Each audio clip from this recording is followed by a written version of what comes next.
When you say the word zombie, people often conjure up images of hordes of the undead, walking the earth and feasting on the living. This image has been greatly influenced by popular culture's take on the phenomena, which has even built on to include diseases and science creating their own zombie hordes.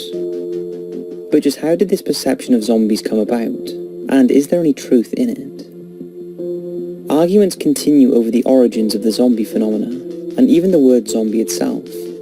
According to the Oxford English Dictionary, the word zombie was first recorded into English in 1819 by European explorers in West Africa. In these areas, the word was used as an equivalent to corpse or spirit in English. Many people from this region were forcefully relocated as slaves to the Caribbean, taking their religious beliefs with them, which gradually began to merge with local beliefs. But as well as relocating the Africans, the European slavers also forced them to adopt Christianity, and this led to a degree of religious confusion amongst the unfortunate slave and local populations, something that still continues to this day. In Haiti, the word zombie already existed when the Africans arrived, and was the name given to a snake god, but this seemed to fall out of use, for it was during this time that the word zombie became associated with the apparent raising of the dead by Haitian witch doctors, since the Africans saw an apparent corpse come to life. These witch doctors achieved this feat by putting people into a dead-like state using either drugs or deep hypnosis, whereby externally there was no indication of life in the body before then reviving them. Without modern medical assessment techniques, it did appear that these witch doctors had revived the dead, and the process was often so traumatic on the victim that they awoke in a trance-like state. Thus we have both aspects of the modern perception of zombies, death and then rebirth, into a subhuman level of consciousness and behaviour. Even the witch doctors believed in their power, and many continue to do so to this day. In fact, in 1994, when the US threatened to invade Haiti, acting President Emile Jonas warned the US troops would face up to 3 battalions of zombie soldiers. It is this fascinating phenomenon that popular culture has taken to heart in recent decades. Although zombies have appeared in books and movies since the beginning of the 20th century, it was George A. Romero's Night of the Living Dead, which is cited as giving birth to the modern zombie genre, despite the fact the word zombie is never used once in the film.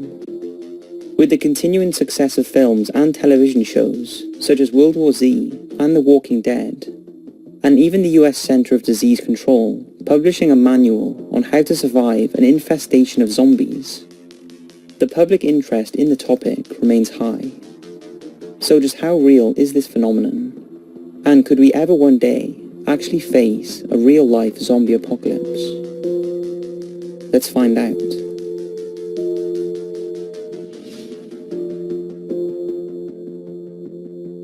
If we study the natural world for an answer, then we can see there are numerous examples of zombie-producing diseases, flora, fungi, and even insects. And some of these can have startling effects on living creatures. In the jungles of Thailand, a species of fungus, called Ophiocordyceps, requires a lot of sunlight to survive and reproduce, and it's developed a frightening way of getting itself into the sun. It seizes control of the brain of an ant and forces it to climb above the corner of the vegetation on the ground, so it may bask in the sunlight, grow, and then release its spores. The unfortunate zombie ant is then left to die. When you consider that the fungus doesn't even have a brain of its own, this control of another creature is all the more remarkable a feat of nature. There are, however, creatures with their own brains who deliberately seek out and take full control of other creatures to make them do their bidding as zombies. In Japan, there exists a wasp called Reclin novellus nielseni, the female of which will attack a spider and deposit her eggs into the unfortunate arachnid's abdomen. But that's not the end of it. Nobody is exactly sure why or how, but the spider's sole purpose then becomes to protect the eggs it's been infested with. In some cases, the spider has been observed abandoning their old webs and constructing a new one, in order to better protect its wasp larvae while they grow. Eventually the wasp larvae start to consume the spider, before evicting its carcass from the web and making it their own while they enter cocoons. Scientists theorize that the larvae control the spider's behavior by injecting mind-altering hormones into them. Effectively, they are being drugged. But zombie-inducing parasites are not just limited to the insect world. In the southwest United States, the California killfish is unfortunately in the grip of its own zombie apocalypse. Nearly the whole population is infected with parasitic worms living in their brains. And when enough of these accumulate, they begin to deliberately affect the fish's behavior. The worms themselves require ingestion by birds in order to thrive, and so they seize control of the fish and make it behave in such a way that it attracts a predator bird. The bird then dives down and catches the fish, consuming it and too the worms.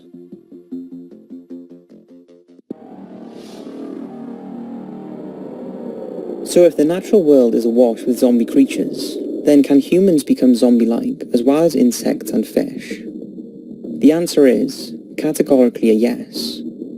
In nature, there is one thing that is most commonly attributed to zombie-like behavior, and worryingly, humans are not immune. It isn't a parasite, but rather it's a viral disease that exists on every continent on Earth, except Antarctica. Rabies. Rabies is usually associated with the infection of dogs, since 95% of human rabies is the result of a bite from an infected canine. But the truth is, it can be transmitted to and from numerous domestic and wild animals, or even people. The disease is passed via saliva in the infected creature's mouth, and if left untreated before the incubation period is complete, it is fatal in almost every case.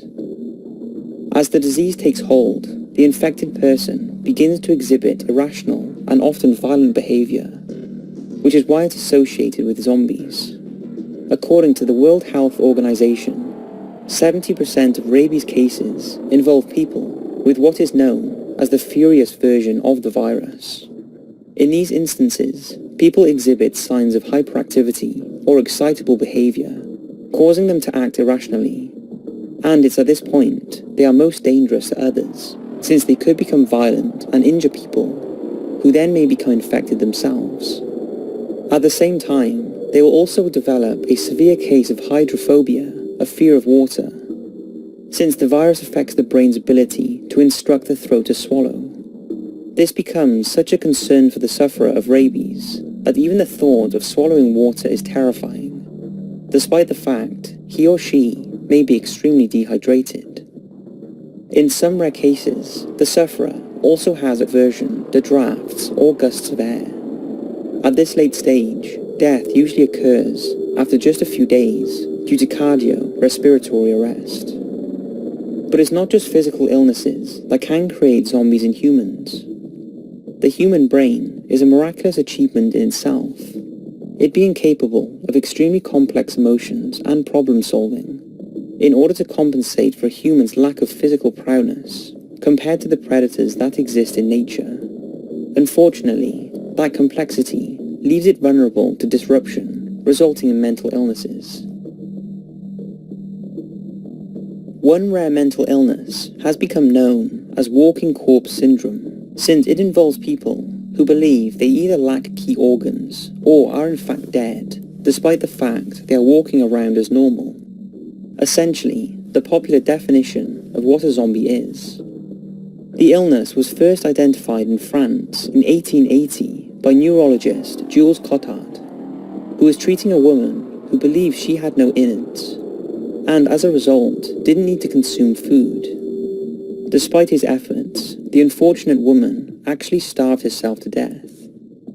Perhaps the most startling case associated with this syndrome was that of a British man known only as Graham. Graham suffered from extreme depression and decided to end his own life by taking an electrical appliance in the bath with him. The suicide attempt failed, but a few months later, Graham told doctors he was convinced his brain was either dead or missing.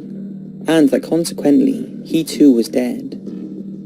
As a result, his behavior became increasingly irrational, since he felt everything in his life was now pointless. He stopped eating or drinking, requiring medical intervention to keep him alive.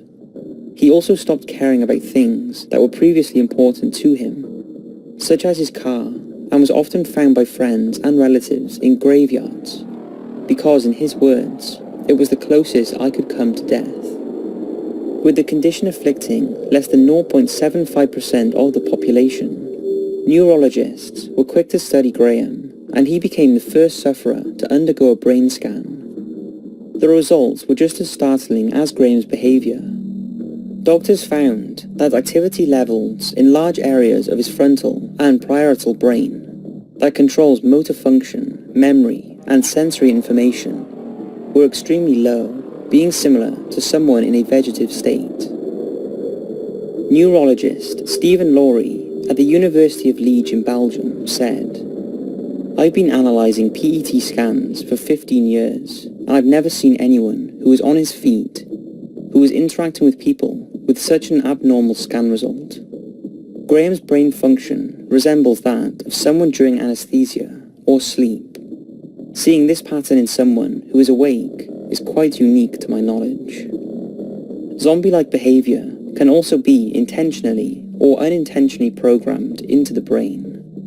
Behavioral psychology suggests that we learn through being conditioned to act a certain way. Behaviorism was theorized by Dr. John Watson, who boasted that if he was given a dozen healthy infants, he could, over time, condition them to grow up to be anything, regardless of their genetic or personality traits, doctors, lawyers, or artists. So why not zombies? There are, of course, more immediate ways of affecting someone's behavior in such a way that they become like zombies.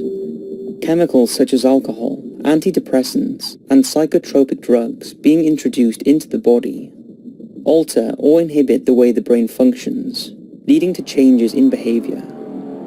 We are all familiar with stories of groups of people who are intoxicated with alcohol or drugs going on a rampage because the substances they have used have temporarily altered their brains, lowering their inhibitions, causing hallucinations, and increasing aggression. Although often, these are just temporary. However, prolonged use of such chemicals can permanently alter the brain's functioning, leading to a reduction in its overall capability, the result of which can sometimes be a near-permanent zombie-like state. Perhaps even more frighteningly, in the last decade, Russia and the Ukraine have seen a startling rise in the use of a recreational drug that is sometimes referred to as the zombie drug. Known on the streets as crocodile, the drug is an illegally manufactured version of desomorphine, a variant of traditional morphine, considered around 10 times more powerful. It's known as the zombie drug because, as well as its powerful mental suppressive qualities, the toxicity of the substance, as a result of the poor standard it is manufactured, actually starts eating away the flesh where it's injected.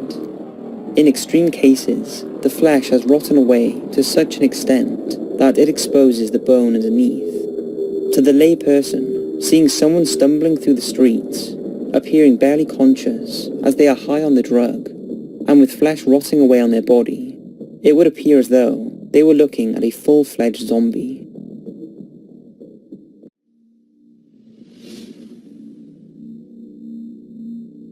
So we have seen that there are numerous examples of zombies being created out of living things in nature through illness, psychology, and the use of chemicals.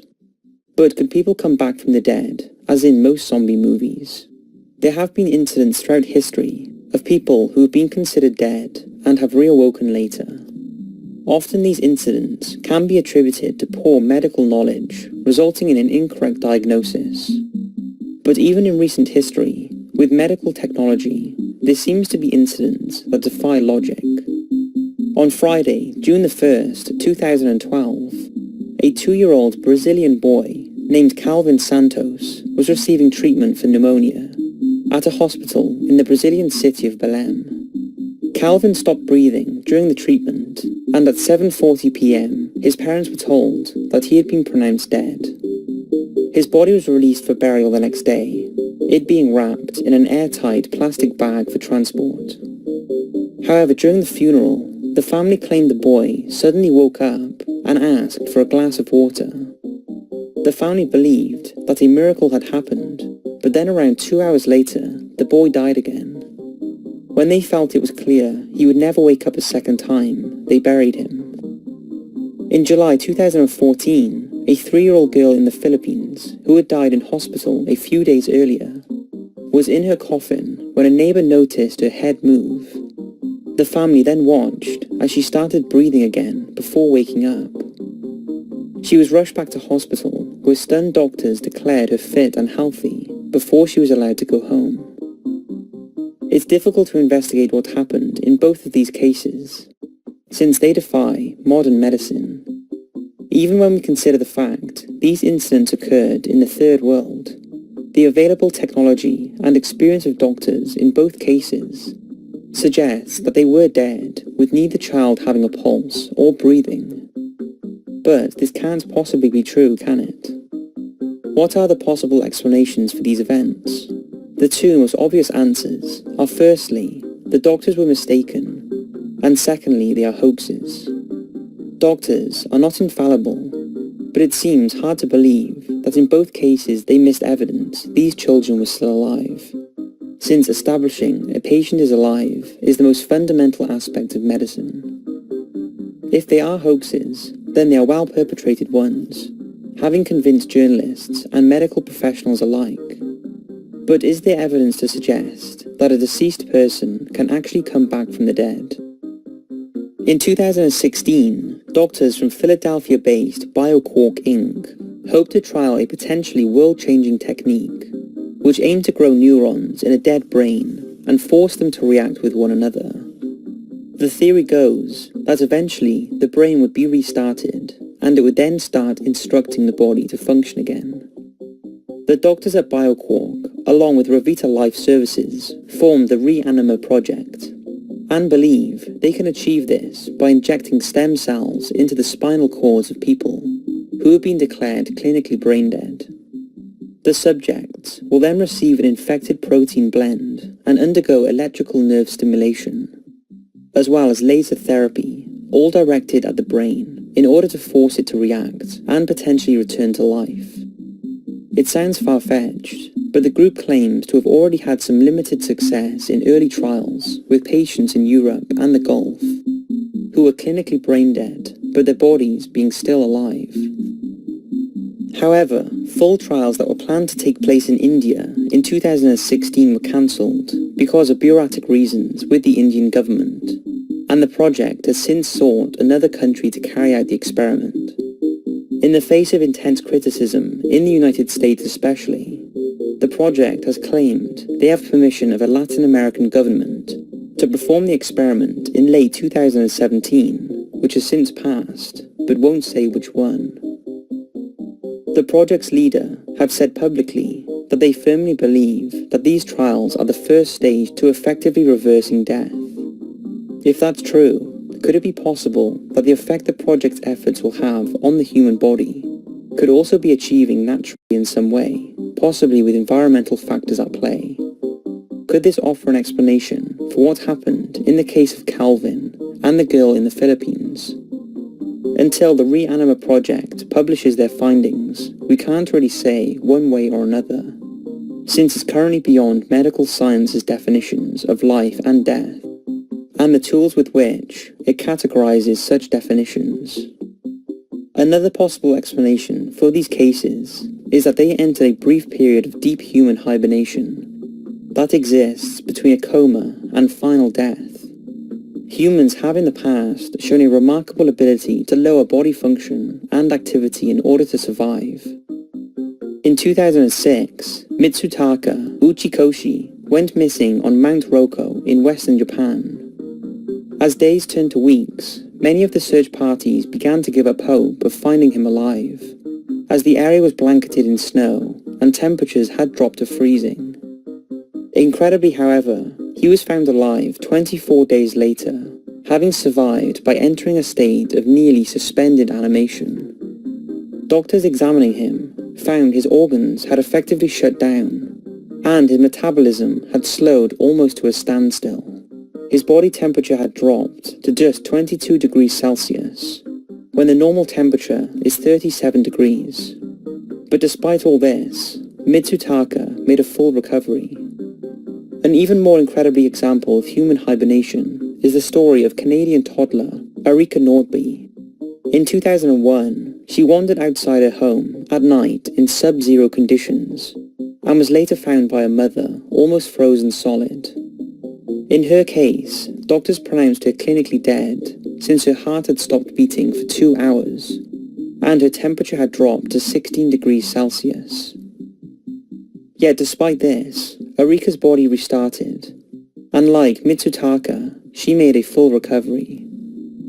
If humans are capable of achieving such death-like states of hibernation, then it's possible that Calvin Santos and the girl in the Philippines experienced a form of this human hibernation.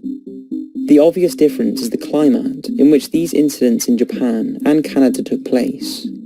But Santos was himself suffering from pneumonia when he was admitted to hospital, and it's possible this could have triggered the hibernation in some way. Again, unfortunately, we may never really know, but in the wake of Erika Nordby's case, the real question that needs to be asked is, should we redefine the parameters of what is dead and alive? Because as we saw with her, she was in medical terms dead.